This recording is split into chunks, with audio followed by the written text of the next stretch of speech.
How's it going, everybody? Today I am going to show you how to disassemble and reassemble a Smith & Wesson 45 caliber model 4516, which is the more compact version. It's smaller, better for concealed carry and all that. So first things first, you want to make sure that there's no rounds in this weapon. So you're going to discard the magazine, pull that back, make sure that there's no rounds inside of the chamber.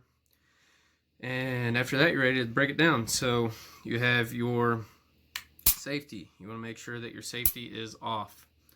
You're going to take it with your hand and pull it back like this.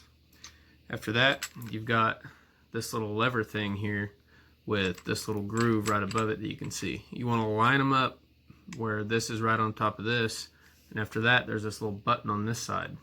You can see a little better. You're going to press that little button, and it won't come out unless these are aligned to each other. After that, you can just pull that out. Let it go. Make sure you don't get any fingers or skin or anything down there, because it does hurt whenever it does get stuck in there. So after that, you can easily just pull it apart.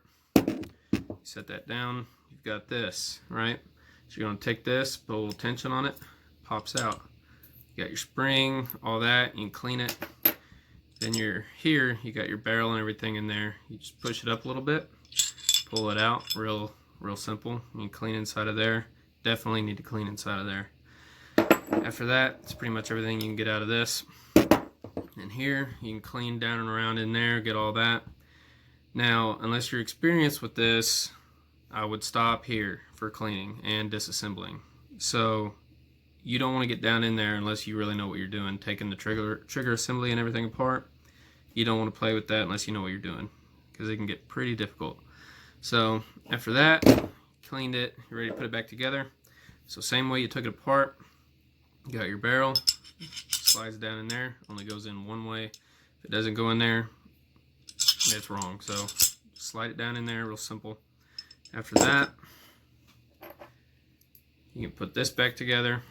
And with this end out, you want to take the spring, put it back in this little hole here, and then you're going to compress this and set it back down where it was. It's going to look like that. After that, you got these little grooves right here, right? So you're going to take those and line it up with this part. Slide it back on there like so. After that, you've got this little thing here that's stopping it. So you're going to press it down and it drops down a little further. You got another one here, same thing. Press it down. Then you got this real small one right here. So my fingers can't push it down, but I figured out that this that you took out in the beginning is a good tool to press that down to get it to come on down the rest of the way, like that. So after that, just like the beginning, grab a hold of it, pull it back like that, line it up. You're going to take this and just put it in the hole like so. Then there's a little button right here. You want to press that little button and push in at the same time, and you'll hear it click. And just like the beginning, when you're letting go, make sure you ain't got no skin or anything in there. And then after that, you can put your magazine back in. And that's just about it. Thanks for watching.